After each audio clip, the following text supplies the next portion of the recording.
Ito sir, hard starting. So hindi siya sa fuel lines possible. Kasi pag dinirekta namin yung wire na yan, papunta doon yung wire na yan is sa heater natin, sa glow plug. So pagka gano'n ang ginagawa, mabilis siyang umandar at walang problema. Sige, heater mo dyan. Ayan, naka-heater na siya. Ilang seconds. Tapos start natin dito.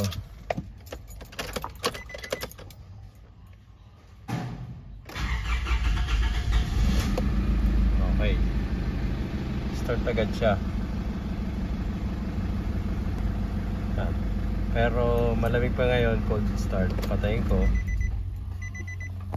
Hindi, wag mo ikabit, wag mo ikabit. Ayan. Ngayon cold start din siya, and then start natin ang hindi naka-heater. Hindi yan naka-heater. Tagal.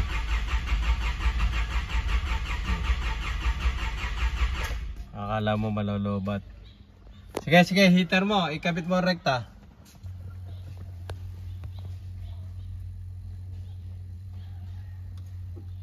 Yan, naka-heater siya ngayon ng rekta. Andar agad. So, hindi sa fuel problem yung ano niya. Ang problema niya is yung sa glow plug. Although gumagana yung indicator dito, pero ang realidad, hindi siya nagkakaroon ng continuity dun sa glow plug. Maaring relay ang sira or yung sa ECU nya yung nagko-command para magkaroon ng heater.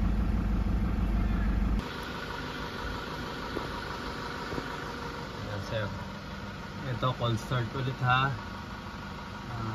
I-heater namin yung white na wire na yun dun sa positive para nakarekta siya. Ayan, yan.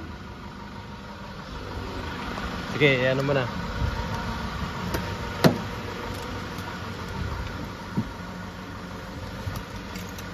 Yan.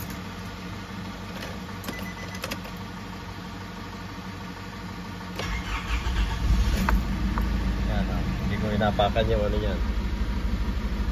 Mundar siya ng normal. Ngayon, patayin ko siya. And then, tanggalin mo dyan, wag mo ano ha. Huwag mo ikakabit ha.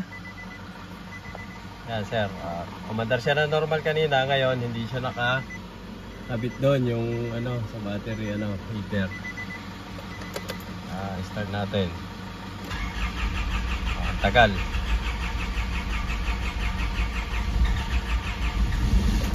Yan, kumandar siya. Yan. Okay.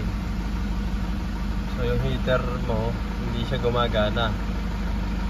Yung linya. Kaya pag andar niya, mahaba yung cranking period, uusok siya. Sa unang andar. So gano'n. Papatayin ko ulit. And then, ipa-heater ko ulit sa tao ko. Sige, heater mo nga! Yan. Kumandar na siya kanina, di ba? Ngayon, i-heater ko. Naka-heater siya ng rekta. Andar ka agad siya.